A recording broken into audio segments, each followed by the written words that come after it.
Bapak Ibu hadirin sanak keluarga tercinta, dengan dituntun kedua orang tua tercinta, Dr. Alma Aulia Rifanti Sohidin Sarjana Kedokteran, memulai langkah menempati tempat pengajian diiringi dengan alunan salawat dari tim salawat Riri Islamic Organizer Makassar. Ya Rasulullah, ya Nabi, laka syafa'ah wa hadha matlabi. Ya Rasulullah, ya Nabi, laka syafa'ah وهذا مطلبي يا رسول الله يا نبي لك الشفاعة وهذا مطلبي يا رسول الله يا نبي لك الشفاعة وهذا مطلبي.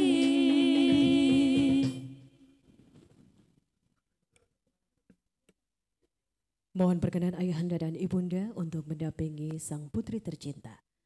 Bapak Ibu hadirin sanak keluarga tercinta, berikut kita akan memulai seluruh rangkaian acara pengajian pranikah calon mempelai wanita pada kesempatan sore hari ini. Bismillahirrahmanirrahim. Assalamualaikum warahmatullahi wabarakatuh. Alhamdulillah, alhamdulillahilladzi an'amana bi ni'matil iman wal islam wa nusalli wa nusallimu ala khairil anam sayyidina Muhammad wa ala alihi wa sahbihi ajmain, amma ba'd.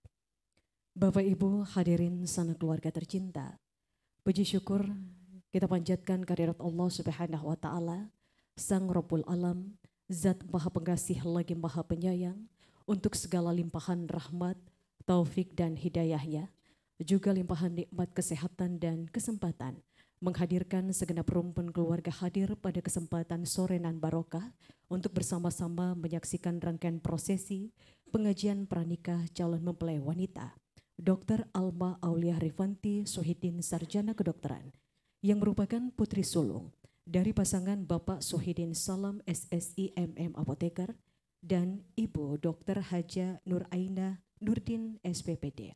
Insya Allah pada kesempatan penuh dengan keberkahan, memperbanyak salawat kepada baginda Rasulullah Muhammad SAW, menghadirkan rahmat dan hidayah dari Sang Rabbul Alam. Pada kesempatan hari ini, Sabtu tanggal 19 Februari tahun 2022 Masehi, bertepatan dengan 18 Rajab 1443 Hijriah. Segenap keluarga yang hadir terhimpun doa dan segenap kebaikan. Hadirin yang kami muliakan, mengawali rangkaian acara pada kesempatan sore hari ini, berikut kita dengarkan bersama lantunan tilawah oleh Qori Haji Muammar Tahir SHI yang juga merupakan Ketua Rumah Tilawah Quran Al-Mursyidin Makassar.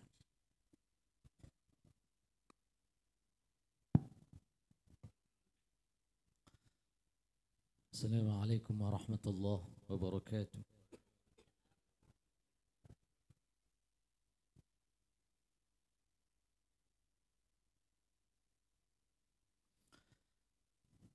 أعوذ بالله من الشيطان الرجيم.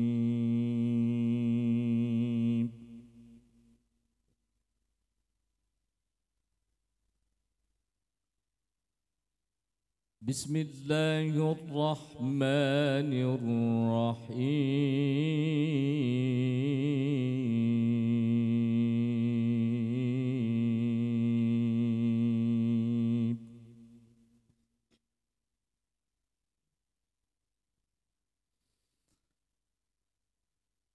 ومن آياته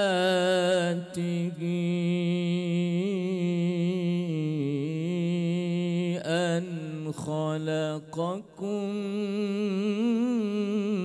من تراب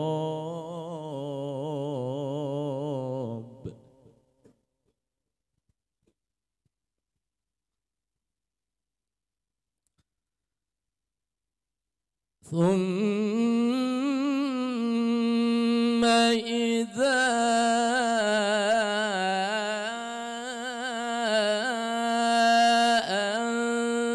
أنتم بشر تنتشرون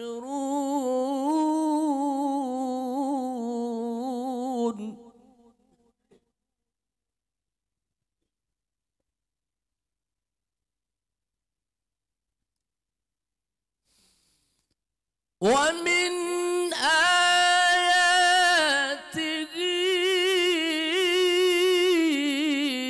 أن خلق لكم من أنفسكم أزواجا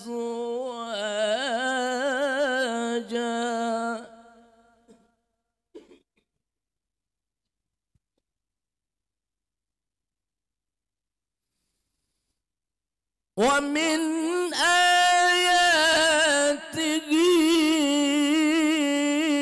أن خلق لكم من أنفسكم أزواجا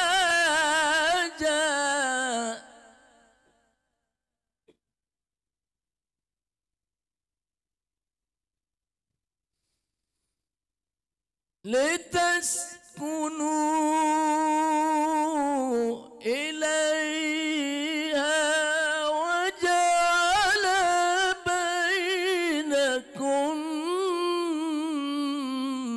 مودة ورحمة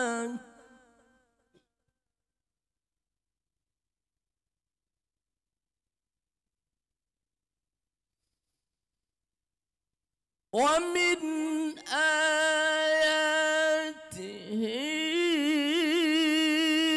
أن خلق لكم من أنفسكم أزواجا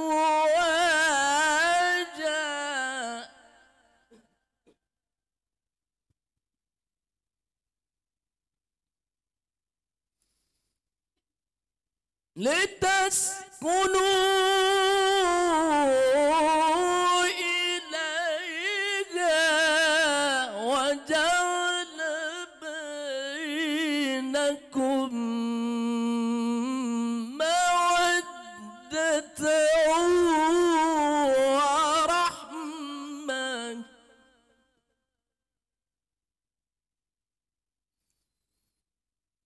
إن في ذلك لآيات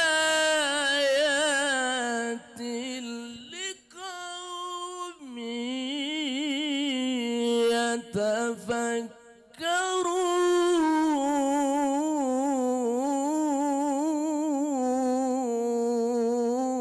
يتفكرون صدق الله مولانا العظيم.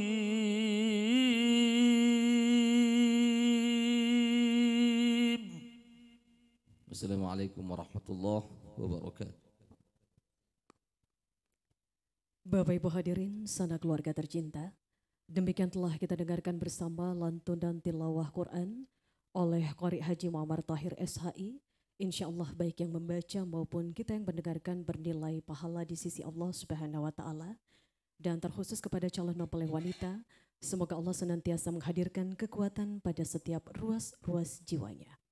Hadirin sanak keluarga tercinta, Maha Suci Allah yang telah menganugerahkan wujud cinta dan kasih sayang kepada hambanya.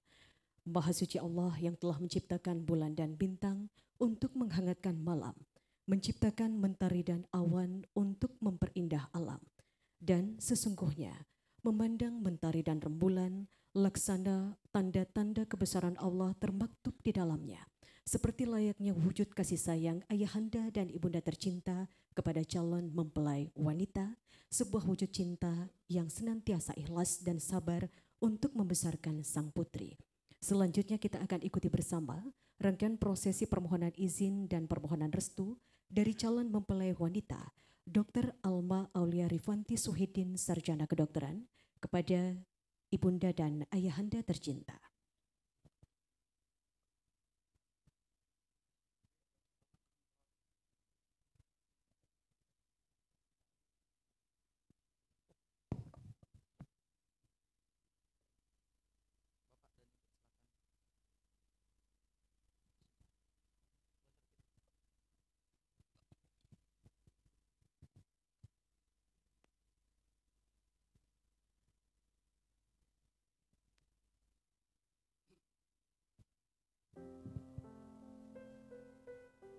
Bismillahirrahmanirrahim.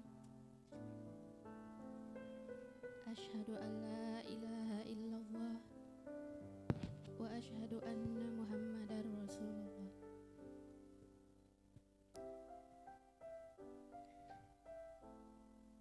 Ibu dan ayah yang Ananda cintai, sepanjang hidup Ananda akan selalu bersyukur dan berterima kasih kepada Allah Subhanahu wa Ta'ala karena telah dipilih untuk terlahir sebagai putri dan dari ayah dan ibu. Ibu dan ayah, maafkan Ananda yang selama ini selalu membuat susah, membuat kesal, membuat marah, merepotkan ibu dan ayah dengan tingkah laku atau mungkin teriakan Ananda yang secara tidak sadar telah menyakiti perasaan ibu dan ayah. Ibu, ayah, terima kasih sudah dilahirkan ke dunia ini, sudah memberikan pendidikan yang terbaik, sudah memberikan semua fasilitas yang terbaik. Terima kasih atas semua cinta, semua kasih sayang yang tulus, yang ikhlas dan tanpa pamrih telah diberikan kepada Ananda sampai saat ini. Sehingga Ananda dapat merasakan hangatnya kehidupan, arti kehadiran dan sentuhan seorang ibu saat meminang, menggendong, memeluk, mencium dengan penuh kebahagiaan. Dan kehadiran seorang ayah yang selalu melindungi, setia menemani keluarga dengan penuh tanggung jawab. Ibu, ayah, hari ini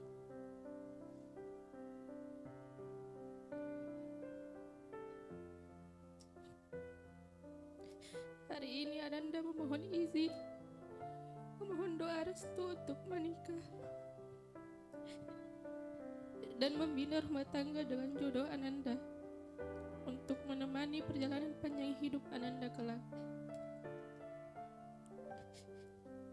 Ibu, ayah, Ananda akan selalu berdoa yang terbaik untuk ibu dan ayah dan memohon kepada Allah Subhanahu wa Ta'ala untuk memberikan kebahagiaan dan menambahkan kasih sayangnya sebagaimana ibu dan ayah berikan untuk Ananda. Sekali lagi terima kasih ibu, terima kasih ayah. Ungkapan permohonan izin telah diutarakan sepenuh hati dan selanjutnya kita dengarkan bersama pemberian restu oleh ayahanda tercinta kepada calon mempelai wanita. Bismillahirrahmanirrahim. Asyhadu an la ilaha illallah wa asyhadu anna Muhammadar Rasulullah. Anakku, putri ibu dan ayah. Ibu dan ayah merasa terharu atas ungkapan bakti Ananda sebagaimana yang Anda ucapkan. Suatu ungkapan perasaan yang menunjukkan sikap yang matang, dewasa dan bijaksana. Anakku yang tersayang, segala kesalahan dan kehilafan Ananda telah ibu dan ayah maafkan, dan apapun yang menjadi harapan Ananda akan ibu dan ayah kabulkan. Ibu dan ayah merasa sangat berbahagia bahwa Ananda telah menentukan pilihan teman pendamping untuk menjalankan bahtera kehidupan, membentuk keluarga sakinah, mawaddah, warahmah.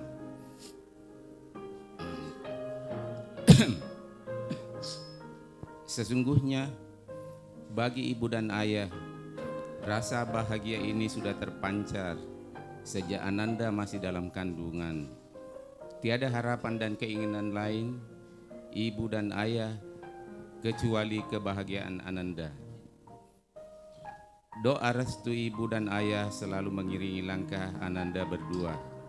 Semoga Ananda senantiasa memperoleh kebahagiaan dan ketentraman, serta dapat membina rumah tangga yang sakinah, mawaddah, warahmah dalam lindungan dan ridho Allah Subhanahu wa Ta'ala. Amin ya rabbal alamin. Bapak Ibu hadirin, sanak keluarga tercinta, selanjutnya kita akan saksikan bersama calon mempelai wanita Dr. Alma Aulia Rifanti Suhidin, Sarjana Kedokteran, pembasuh kaki kedua orang tua tercinta, dilanjutkan dengan sungkeman ataupun prosesi marilau dampeng sebagai awal keikhlasan dari setiap niatan yang telah terpatri dalam diri calon mempelai wanita.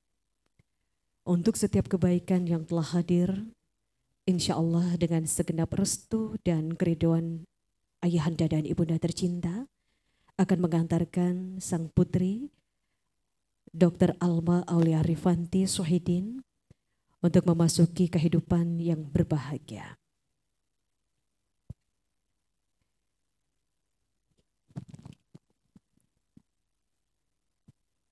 Bapak Ibu hadirin sanak keluarga tercinta, untuk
Ayahanda dan ibunda tercinta, mendapatkan rangkulan yang begitu hangat dari ayahanda dan ibunda tercinta.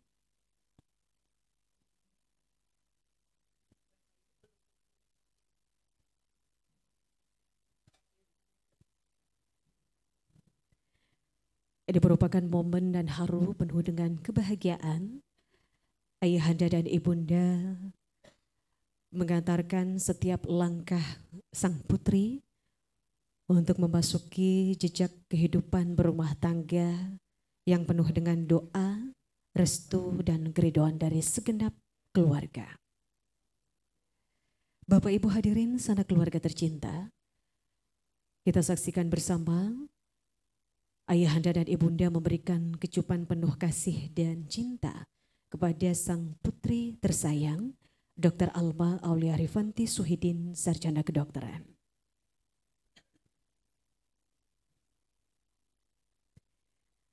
Dan selanjutnya Bapak Ibu hadirin sanak keluarga tercinta, kembali kita akan dengarkan lantunan salawat Ya Hanana oleh tim salawat Riri Islamic Organizer Makassar.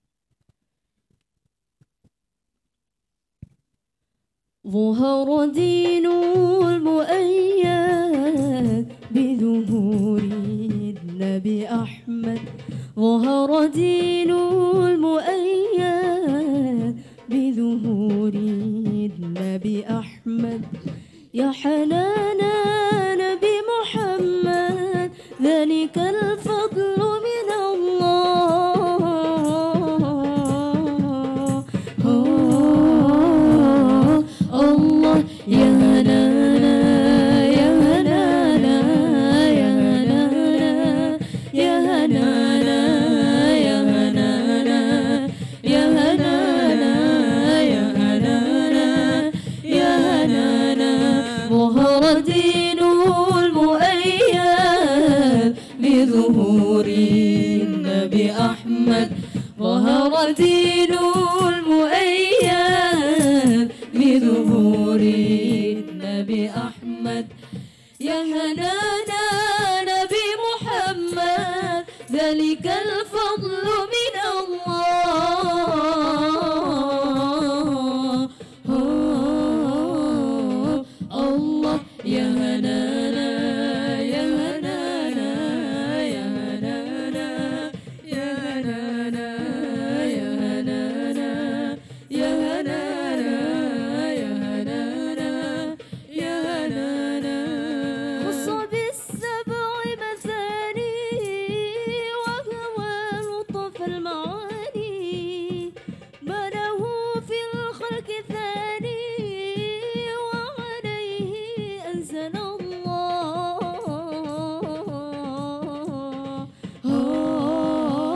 الله الله يا هنانا يا هنانا يا هنانا يا هنانا يا هنانا يا هنانا يا هنانا يا هنانا ظهر الدين المؤيد بظهور النبي أحمد ظهر الدين المؤيد بظهور النبي أحمد يا هنانا نبي محمد ذلك الفضل من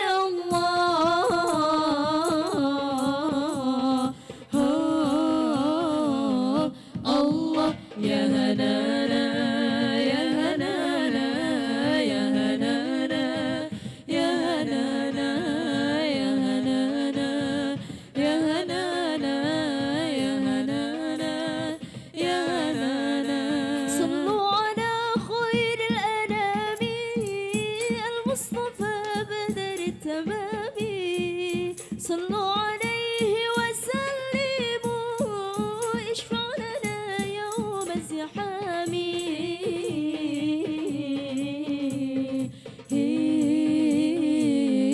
الله يا هنانا يا هنانا يا هنانا يا هنانا يا هنانا يا هنانا يا هنانا يا هنانا هنانا يا هنانا يا هنانا يا هنانا يا هنانا يا هنانا يا هنانا يا هنانا. Bapak Ibu hadirin sanak keluarga tercinta, pernikahan merupakan jalan penyempurna ibadah seorang hamba kepada Sang Pencipta. Tentunya untuk memperoleh kebahagiaan fid dunia wal fil akhirah, kehidupan berumah tangga sakinah mawaddah warahmah, hendaklah seorang mukmin yang taat dan juga beriman berpegang teguh kepada petunjuk yang telah diwariskan melalui sunnah Rasulullah Muhammad SAW sesuai dengan tuntunan syariat agama Islam. Al-Quran memiliki kemuliaan sebagai petunjuk bagi seluruh alam. Dan selanjutnya kita akan ikuti bersama prosesi khatam Al-Quran calon mempelai wanita Dr. Alma Aulia Rifanti Suhidin Sarjana Kedokteran yang akan dituntun oleh Qori'ah Nasional yakni Azizah Lutfia Syam dan Nurul Ashfia Suwardi.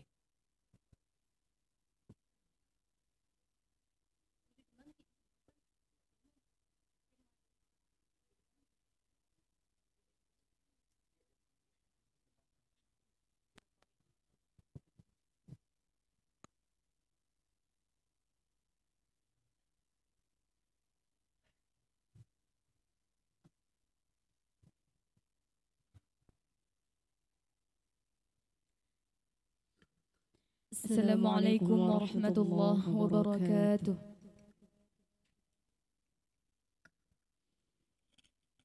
إلى حضرة النبي مصطفى محمد صلى الله عليه وسلم الفاتح.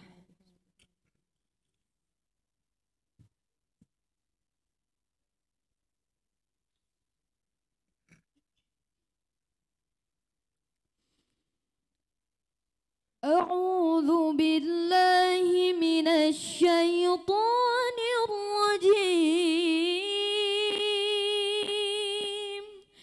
بسم الله الرحمن الرحيم.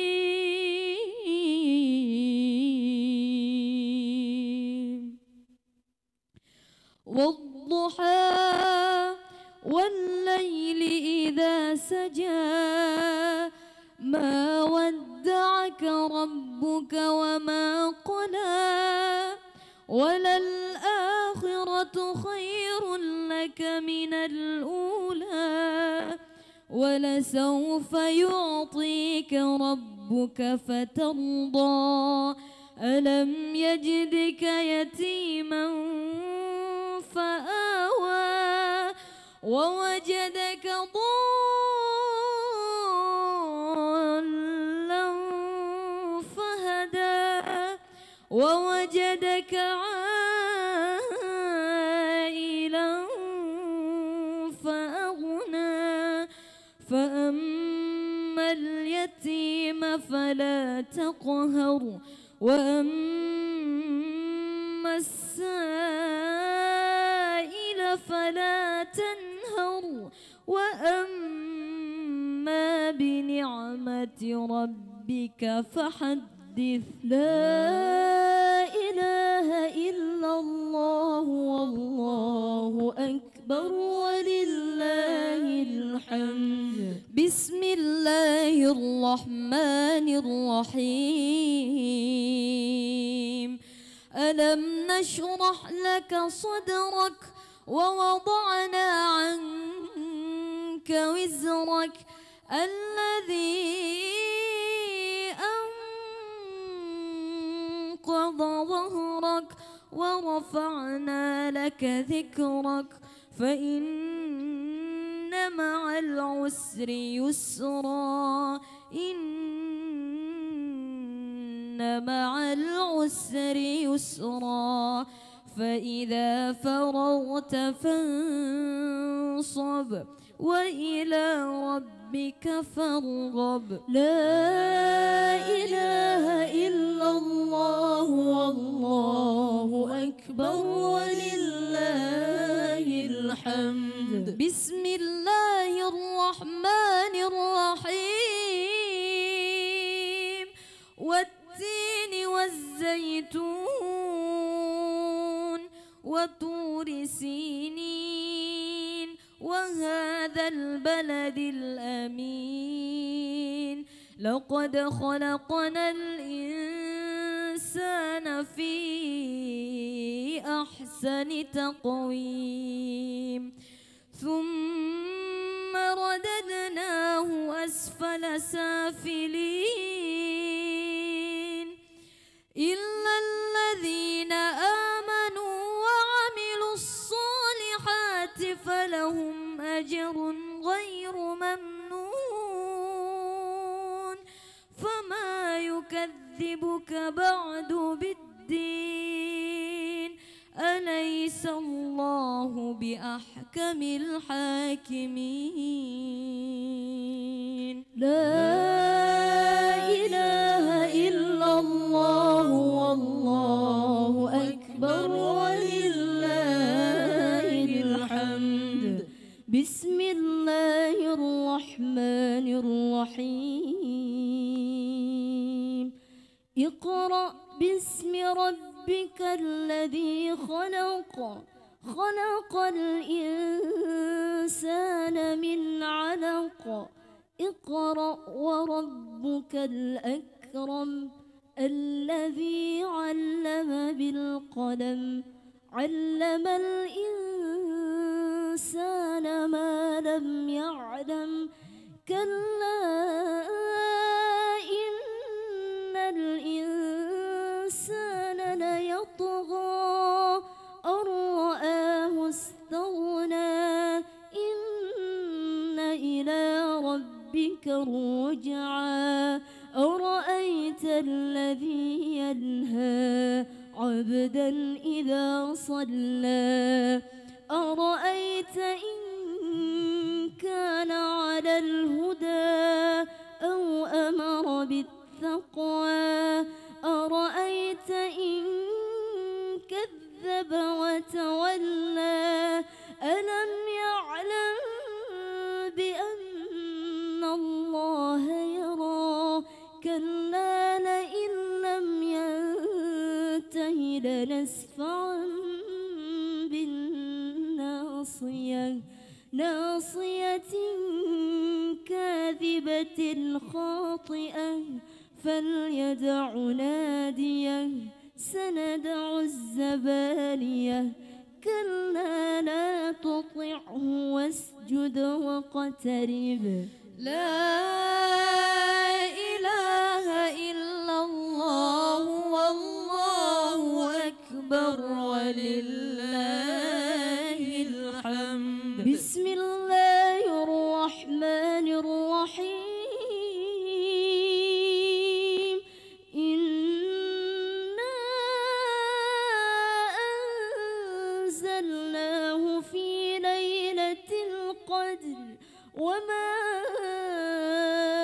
أدراك ما ليلة القدر ليلة القدر خير من 1000 شهر تنزل الملائكة والروح فيها بإذن ربهم من كل أمر سلام هي حتى مطلع الفجر لا إله إلا الله والله أكبر ولله الحمد بسم الله الرحمن الرحيم لم يكن الذين كفروا من أهل الكتاب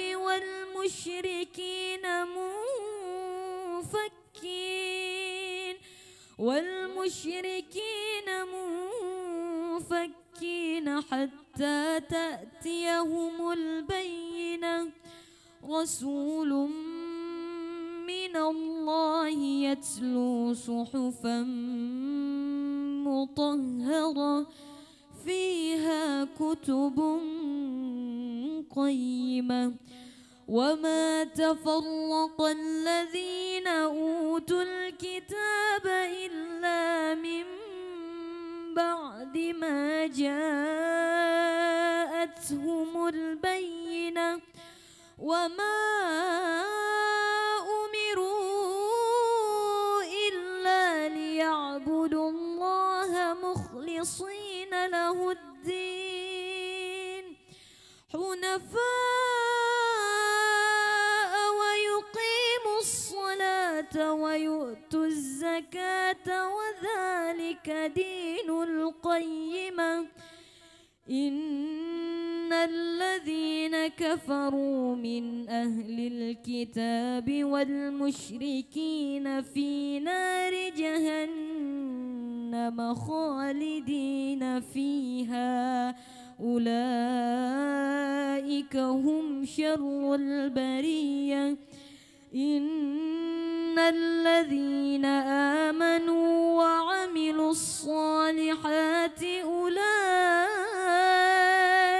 هم خير البرية جزاؤهم عند ربهم جنات عدن تجري من تحتها الأنهار خالدين فيها أبدا رضي الله عنهم ورضوا عنه ذلك لمن خشي ربه لا إله إلا الله والله أكبر ولله الحمد بسم الله الرحمن الرحيم إذا زلزلت الأرض زلزالها وأخرجت الأرض أثقالها وقال الإنسان ما لها يومئذ تحدث أخبارها بأن ربك أوحى لها يومئذ يصدر الناس أشتاتا ليروا أعمالهم فمن يعمل مثقال ذرة خيرا يره ومن يعمل مثقال ذرة شرا يره لا إله إلا الله والله أكبر ولله الحمد بسم الله الرحمن الرحيم والعاديات ضبحا فالموريات قدحا فالمغيرات صبحا فأثرن به نقعا فوسطن به جمعا إن الإنسان لربه لكنود وإنه على ذلك لشهيد وإنه لحب الخير لشديد أفلا يعلم إذا بعثر ما في القبور وحصل ما في الصدور إن ربهم بهم يومئذ لخبير لا إله إلا الله والله أكبر ولله الحمد بسم الله الرحمن الرحيم القارعة ما القارعة وما أدراك ما القارعة يوم يكون الناس كالفراش المبثوث وتكون الجبال كالعهن المنفوش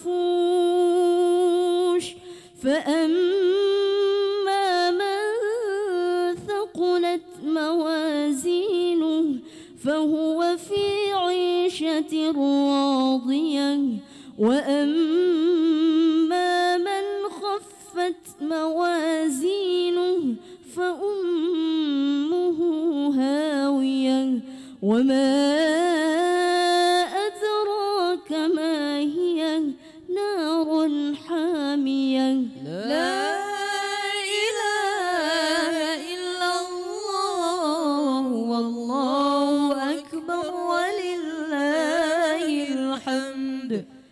بسم الله الرحمن الرحيم. ألهاكم التكاثر حتى زرتم المقابر كلا سوف تعلمون ثم كلا سوف تعلمون كلا لو تعلمون علم اليقين لترون الجحيم م لترونها عين اليقين ثم لتسألن يومئذ عن النعيم. لا إله إلا الله والله أكبر ولله الحمد. بسم الله الرحمن الرحيم. والعصر إن الإنسان لفي خسر إلا الذين آمنوا وعملوا الصالحات وتواصوا بالحق وتواصوا بالصبر. لا إله إلا الله والله أكبر ولله الحمد. بسم الله الرحمن الرحيم. ويل لكل همزة لمزة الذي جمع مالا وعدده يحسب أن ماله أخلده كلا لينبذن في الحطمة وما أدراك ما الحطمة نار الله الموقدة التي تطلع على الأفئدة إنها عليهم مؤصدة في عمد ممددة. لا إله إلا الله والله أكبر ولله الحمد. بسم الله الرحمن الرحيم. ألم تر كيف فعل ربك بأصحاب الفيل ألم يجعل كيدهم في تضليل وأرسل عليهم طيرا أبابيل ترميهم بحجارة من سجيل فجعلهم كعصف مأكول. لا إله إلا الله والله أكبر ولله الحمد. بسم الله الرحمن الرحيم. لإيلاف قريش إيلافهم رحلة الشتاء والصيف فليعبدوا رب هذا البيت الذي أطعمهم من جوع وآمنهم من خوف. لا إله إلا الله والله أكبر ولله الحمد. بسم الله الرحمن الرحيم. أرأيت الذي يكذب بالدين فذلك الذي يدع اليتيم ولا يحض على طعام المسكين فويل للمصلين الذين هم عن صلاتهم ساهون الذين هم يراءون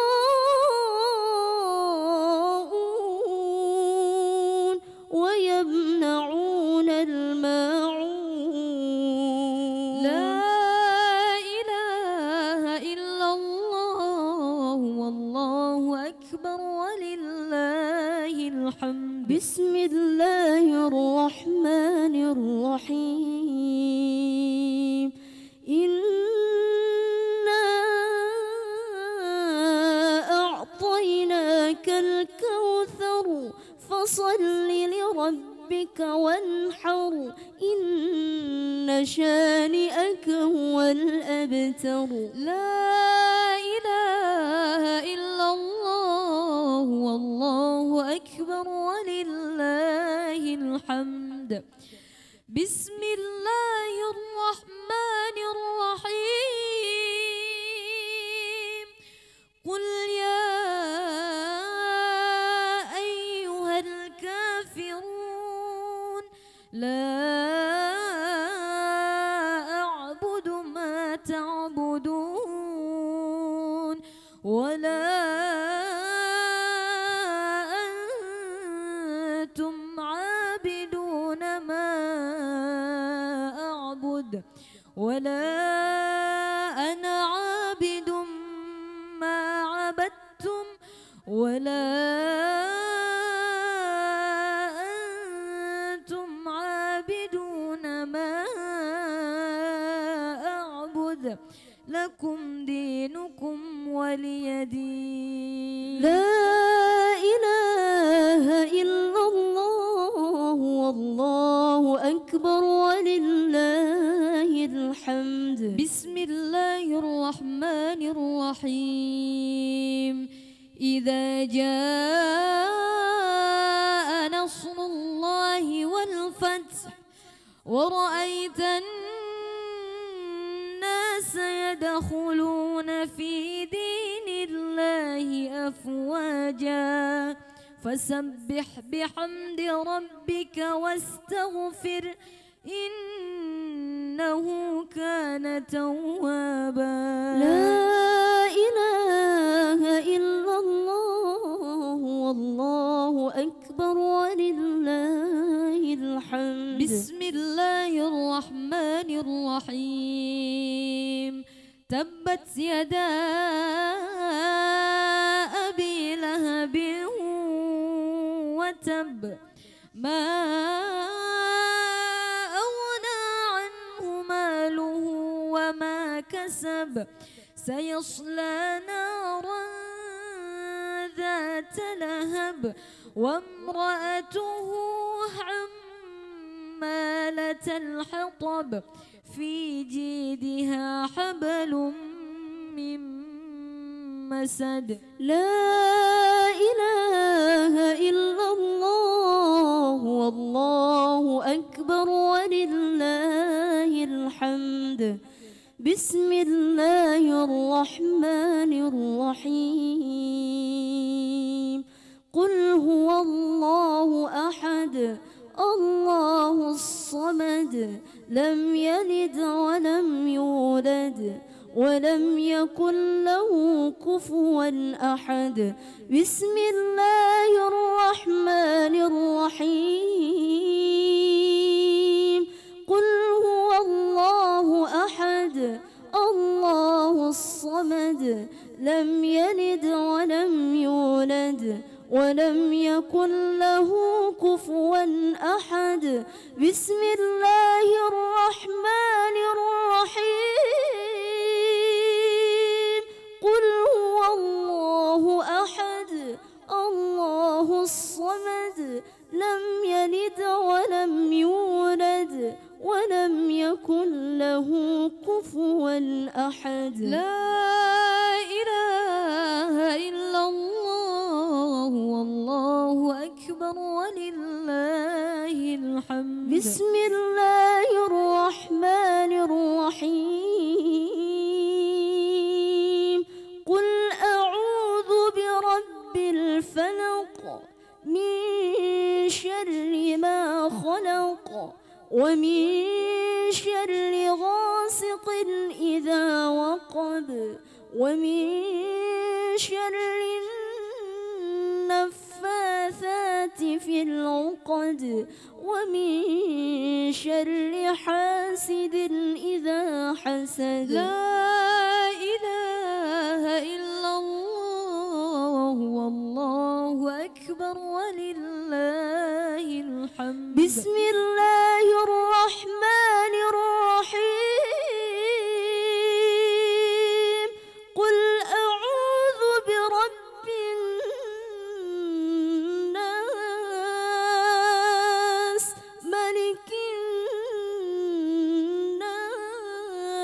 الناس إله الناس من شر الوسواس الخناس الذي يوسوس في صدور الناس من الجنة والناس. لا إله إلا الله والله أكبر ولله الحمد. بسم الله الرحمن الرحيم. الحمد لله رب العالمين الرحمن الرحيم مالك يوم الدين. إياك نعبد وإياك نستعين. اهدنا الصراط المستقيم صراط الذين أنعمت عليهم غير المغضوب عليهم ولا الضالين.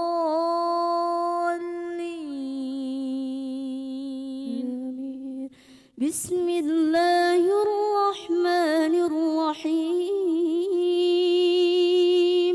ألف لام ميم.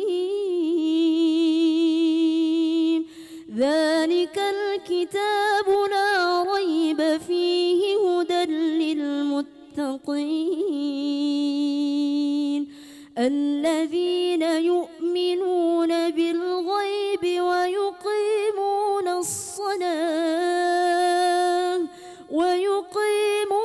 الصلاة ومما رزقناهم ينفقون والذين يؤمنون بما أنزل إليك وما أنزل من قبلك وبالآخرة هم يوقنون. أولئك على هدى من ربهم وأولئك هم المفلحون. صدق الله العظيم. اللهم ارحمنا بالقرآن واجعله لنا إماما ونورا وهدى ورحمة. اللهم ذكرنا منه ما نسينا وعلمنا منه ما جهلنا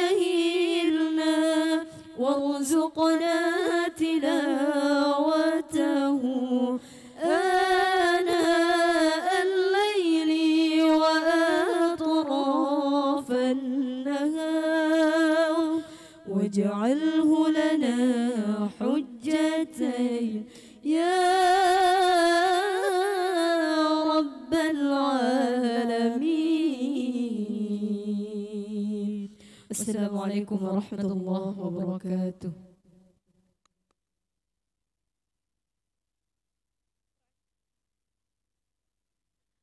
Bapak Ibu hadirin sanak keluarga tercinta, telah kita ikuti bersama rangkaian prosesi Khatam Al-Quran calon mempelai wanita Dr. Alma Aulia Rifanti Suhidin Sarjana Kedokteran, dan akan dilanjutkan dengan penyerahan Al-Quran sebagai wujud cenderamata dari Riri Islamic Organizer Makassar. Pada prosesi penyerahan Al-Quran ini akan diserahkan langsung oleh kedua Qori'ah nasional, yakni Azizah Lutfia Syam dan Nurul Asfia Suwardi.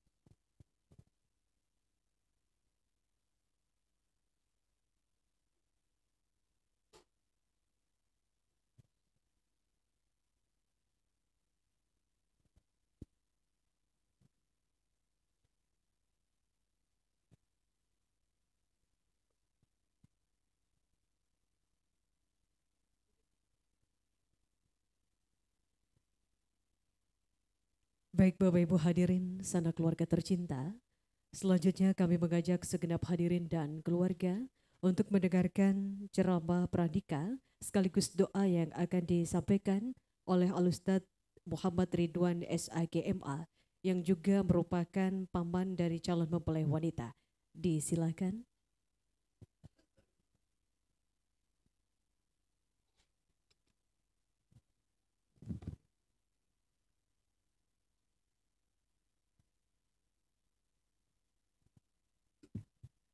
Bismillahirrahmanirrahim. Assalamualaikum warahmatullahi wabarakatuh.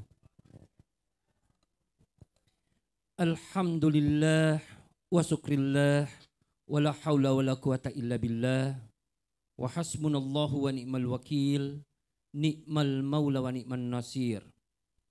Ashhadu an la ilaha illallah wahdahu la syarikalah wa ashhadu anna Muhammadan abduhu wa rasuluh wa sallallahu ala sayyidina Muhammad wa ala alihi wa sahbihi wa sallama tasliman katsira.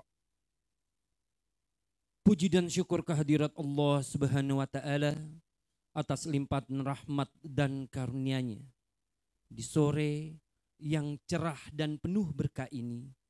Kita berkumpul di kediaman keluarga besar Bapak Suhidin Salam dalam rangkaian acara menuju hari H akad nikah esok, ya pada sore ini sesi khataman Al-Quran dan pengajian.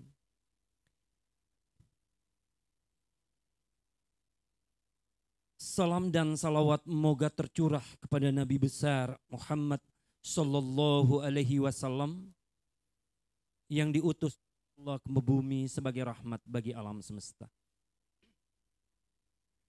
Pertama-tama saya ingin mengapresiasi Kakak Pimen bersama kru. Saya ingin sampaikan bahwa acara ini mengandung bawang, membuat saya terharu, membuat saya mengingat orang tua saya kembali, flashback ke belakang, dan juga protokol mampu mengaduk-aduk emosi saya. Saya sampai speechless dan tidak tahu akan berkata apa lagi.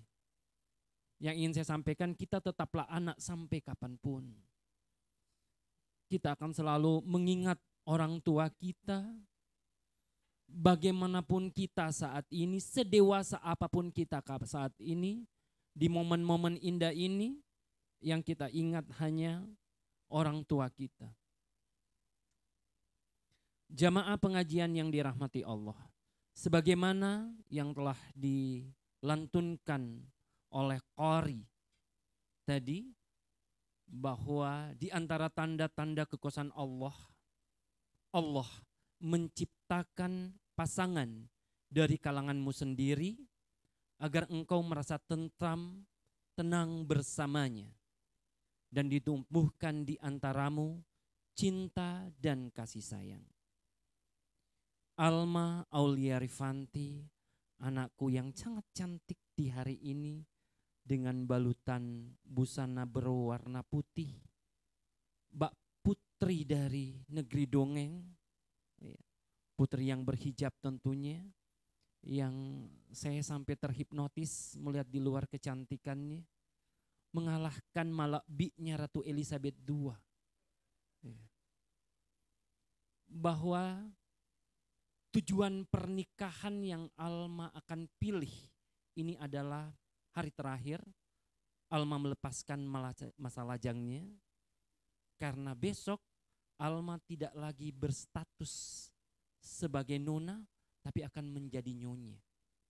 Dan pelan tapi pasti, seiring berjalannya waktu, bayang-bayang orang tua Alma akan tidak juga hilang, tapi mulai tidak lagi dikenal oleh orang-orang baru. Karena Alma, di belakang nama Alma ada nama yang tersemat, yakni Budi. Orang tidak akan lagi berkata, siapa yang punya anak itu? Tapi dia akan bertanya, istrinya siapa? Oh Alma, oh Nyonya Budi. Iya. Itu adalah sebuah sunnatullah dari agama kita, bahwa suatu ketika kita juga akan terpisah dari itu. Olehnya, sebagai calon ibu rumah tangga, tadi dikatakan bahwa pernikahan akan menciptakan ketentraman dan kedamaian.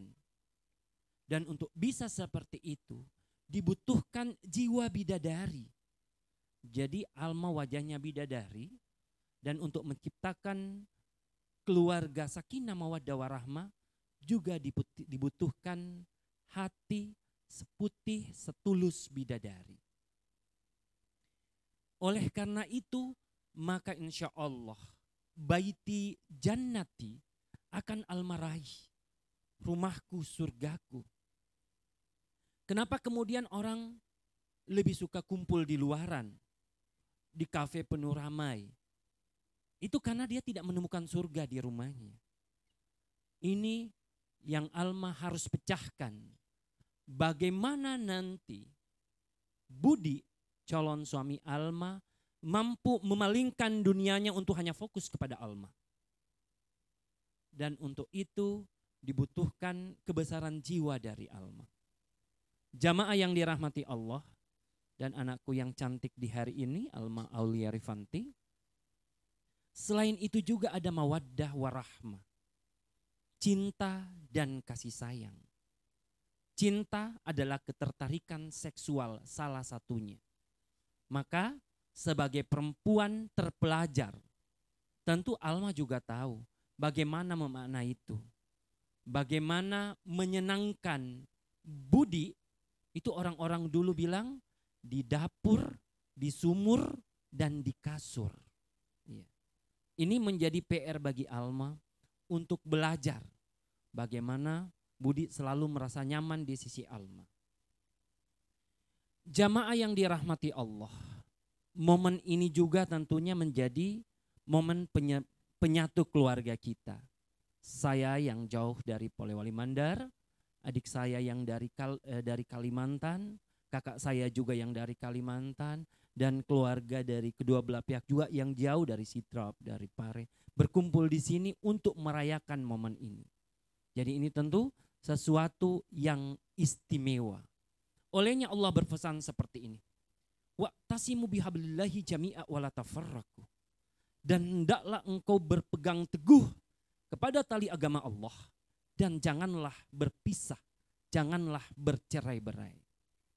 Tentu momen ini kita jadikan momen indah untuk kita bersama merajut tali silaturahim. Dan Alma berhasil itu, Alma berhasil menyatukan keluarga kedua belah pihak dari ayahanda dan ibunda untuk berkumpul di sini. Olehnya, maka kemudian tadi dikatakan sebagai tali. Tali itu bisa longgar, bisa kuat. Bagaimana kita mengikatnya. Dan untuk bisa mengikat dengan kuat tentu dibutuhkan strategi. Strateginya adalah bagaimana agar itu tidak terlepas.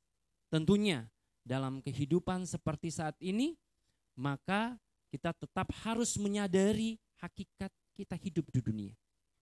Untuk apa Allah menciptakan kita?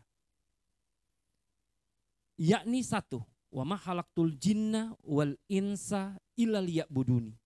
Dan tidaklah Allah menciptakan jin dan manusia kecuali hanya untuk menyembahnya. Yang itu artinya acara digelar semegah ini, itu tentu tujuannya untuk menyembah Allah. Menyenangkan para tamu, itu juga bagian dari menyembah Allah. Alma dirias dengan cantik, itu juga bagian dari menyembah Allah. Segala sesuatu yang kita lakukan, yang orang lain boleh jadi melihat itu tampak sebagai hura-hura, itu akan menjadi sebuah ibadah di sisi Allah jika niatannya memang karena Allah. Dan saya yakin bahwa hari ini adalah hari di mana kita bersama berkumpul di tempat ini adalah dalam rangkaian ibadah kepada Allah, menyembah Allah. Jamaah yang dirahmati Allah, selanjutnya Allah berpesan kepada kita, wa ahsin kama ahsanallahu ilaik. Berbuat baiklah kalian sebagaimana Allah telah berbuat baik kepada kita. Artinya apa? Kebaikan kita sebagai manusia adalah konsekuensi karena kita adalah manusia. Ini adalah bentuk balas budi kita kepada Allah.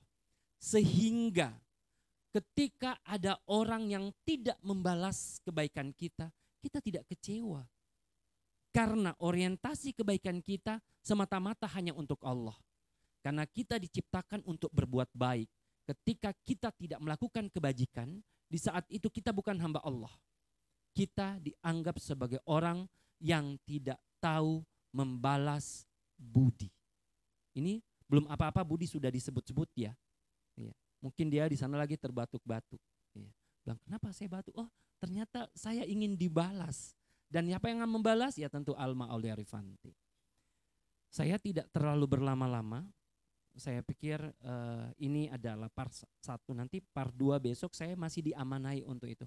Masih banyak hal yang harus kita bicarakan. Yang harus Alma dengar. Tapi Alma secara tidak sadar telah belajar dari ibunda tercinta. Bagaimana di tengah karir cemerlang ibunda Alma, beliau masih menyempatkan waktu untuk menjaga suaminya untuk tetap di sisinya, membuat dia merasa nyaman di sisinya dengan 2 anak putri dan putra yang cantik dan tampan. Ini tentu menjadi sebuah pelajaran berharga bagi Alma. Bagaimana Alma terus menerus menyaksikan atau kemudian mengingat bagaimana cara Alma kelak dalam melayani suaminya. Yang penting terutama begini, saya kemarin nih semalam dari Mandar ke sini, saya sudah cerita sama kakak saya singgah di Tahu Sumedang. Karena penasaran kami ingin makan makanan yang ada di sana. Terus menurut saya makanan itu kurang enak. Ini karena tidak sesuai dengan lidah saya sebagai lidah orang Bugis. Karena makanannya manis sekali. Tapi boleh jadi menurut orang-orang Sunda atau Jawa itu enak. Ya.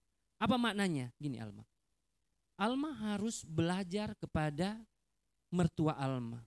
Karena biasanya kita laki-laki ini, selera makan kita itu karena ada koki utama. Siapa itu? Ibu kita. Makanan terenak bagi seorang anak laki-laki adalah masakan ibunya. Ya. Mau bagaimanapun itu, kalau masakannya bukan dari ibunya juga tidak sama. Jadi setelah menikah nanti, Alma harus belajar. Tidak hanya menyenangkan budi di kasur, tapi juga di dapur. Agar dia tidak perlu lagi mencari makanan di luar. Ya. Karena ada Alma yang bisa mewujudkan atau kemudian membuat lidahnya merasa nyaman. Iya. Tentu Waktu semakin kasib, saya kira nanti kita lanjutkan lagi lewat perbincangan-perbincangan berdua atau perbincangan keluarga yang tentu masih sangat panjang. Olehnya di kesempatan ini sejenak kita duduk dengan tenang sembari menengadahkan kedua tangan, larut dalam doa. Kiranya apa yang kita harapkan, apa yang kita cita-citakan sesuai dengan irada Allah. Bismillahirrahmanirrahim. Alhamdulillahirabbil alamin. Wa sallallahu ala Muhammad wa ala alihi wa sahbihi wasallam. Ya Allah, sebagaimana Engkau saksikan, di sore hari ini kami berkumpul di tempat ini dalam rangkaian acara pengajian hataman Al-Quran Ananda Alma Aulia Rifanti. Berkahi kami, berkahi acara ini. Jauhkan kami dari keangkuhan dan kesombongan atas nikmat yang telah Engkau anugerahkan kepada kami. Ya Allah, lancarkanlah segala urusan kami. Mudahkanlah segala jalan kami, agar apa yang ingin kami lakukan dimudahkan dan terbentang luas di depan, sehingga semua yang terjadi sesuai dengan harapan dan keinginan kami. Ya Allah, ampunilah segala dosa kami, maafkan segala kesalahan kami, tuntun kami di jalan-Mu. Satukan hati kami, jauhkan kami dari kebencian dan kedengkian yang bisa mengikis iman kami. Ya Allah, ilhamkanlah di hati kami untuk senantiasa bersyukur atas nikmat yang Engkau karuniakan kepada kami, kepada keluarga kami, dan jadikanlah kami hamba yang senantiasa bersyukur kepadamu. Ya Allah, ya Tuhan kami, sesungguhnya di esok hari kami sekeluarga akan melangsungkan acara akad nikah. Mudahkanlah semua urusan kami, jauhkanlah segala rintangan yang bisa menghalanginya. Engkau penentu, maka tentukan yang terbaik bagi kami. Rabbana atina fid dunya hasanah wa fil akhirati hasanah wa qina adzabannar walhamdulillahi rabbil alamin. Wassalamualaikum warahmatullahi wabarakatuh.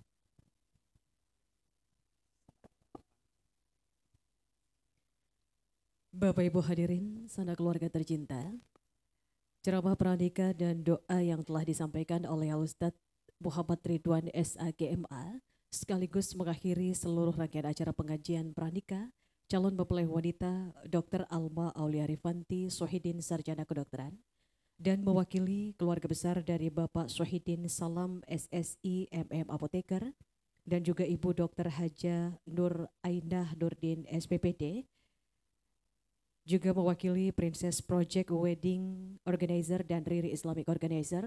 Kami ucapkan terima kasih. Saya MC Alwia. Wassalamualaikum warahmatullahi wabarakatuh. Selanjutnya kami persilakan kepada Bapak Ibu untuk menikmati santapan yang telah disediakan sambil mendengarkan kembali alunan sholawat dari tim sholawat Riri Islamic Organizer Makassar.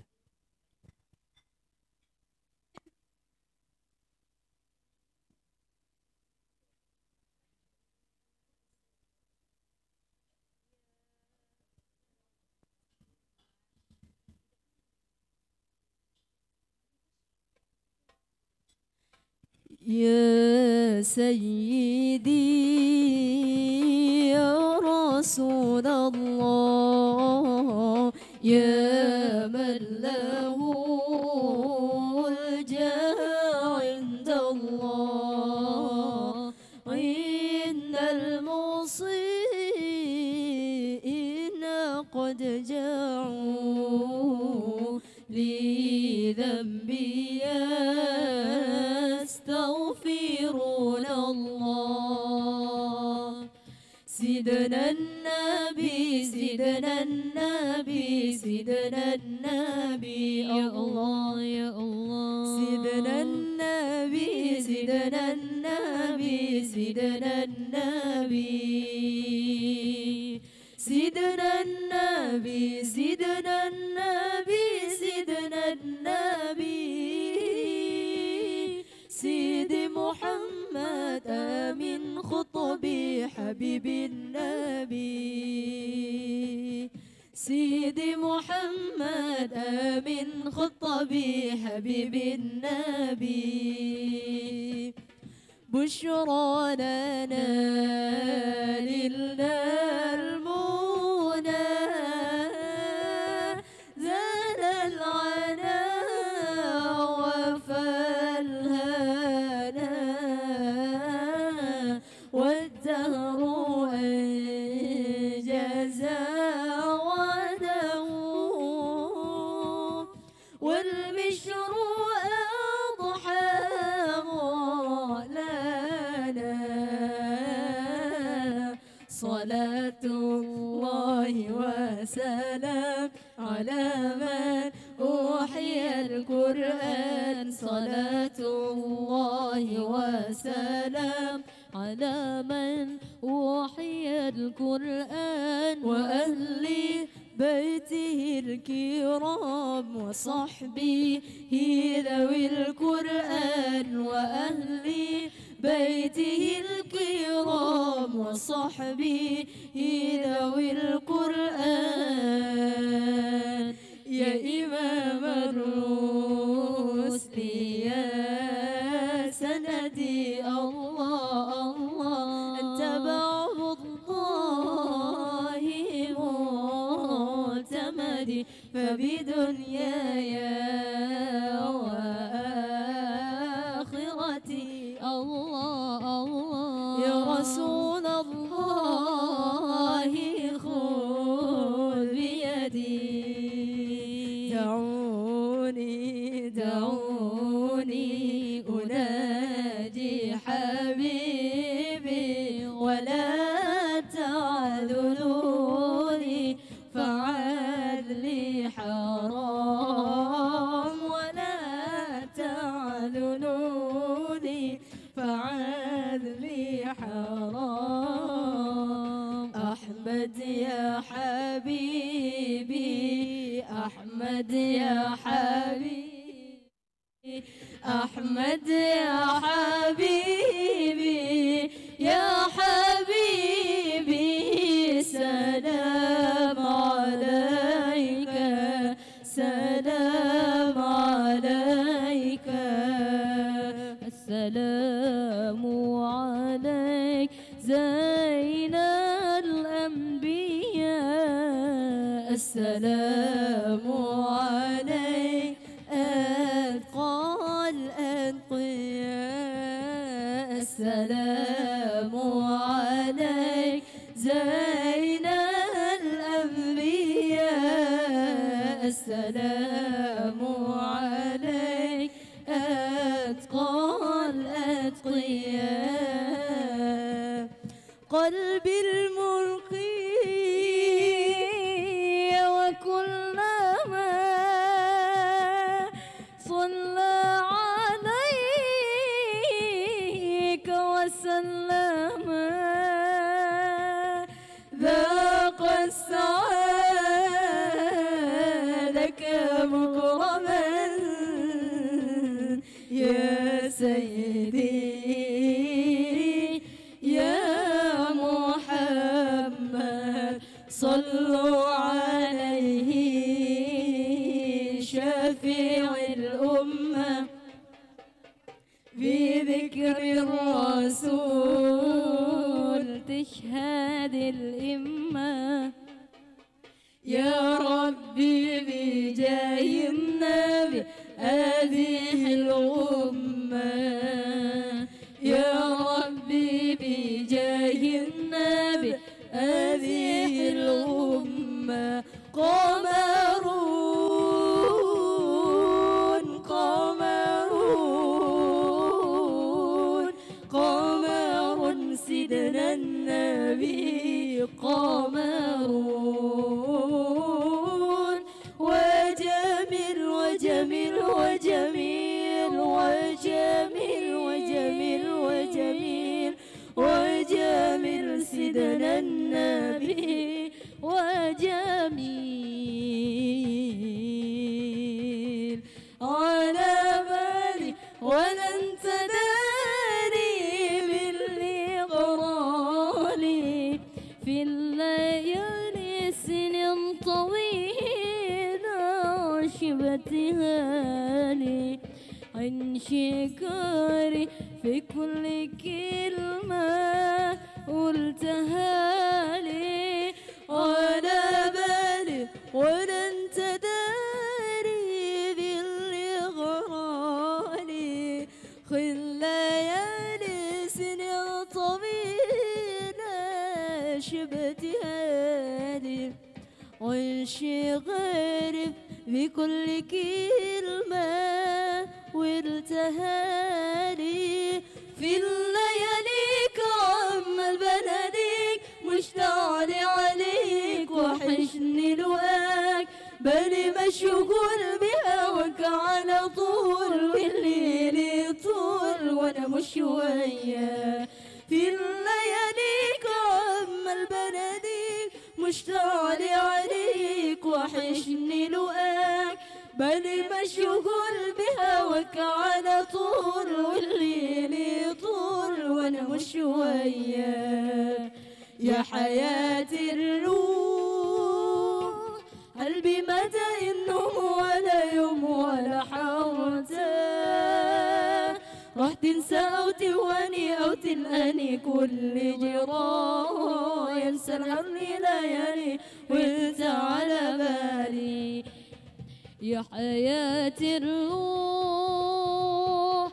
قلبي مدى النوم ولا يوم ولا حارته راح تنسى أو تهواني أو تلقاني كل جراح يمسى الحر ليالي وانت على بالي يا علي يا ابن أبي طالب منكم مصدر المواهب يا ترى هل عرى لحاجب عندكم أفضل الغلمان أفضل الغلمان يا طيبة يا طيبة يا دوا العيان اشتقنا لي والهوى نادانا والهوى نادانا السيادي الحسن والحسين ولنا بقرة عيني يا شباب بالجنتين جدكم صاحب القرآن صاحب القرآن يا طيبة يا طيبة يا ذوى العيان اشتقنا لي والهوى نادانا والهوى نادانا يا طيبة يا طيبة يا ذوى العيان اشتقنا لي والهوى نادانا والهوى نادانا صل على النبي وتبسم ده النبي تبسم وتبسم ده النبي تبسم اللهم صل عليه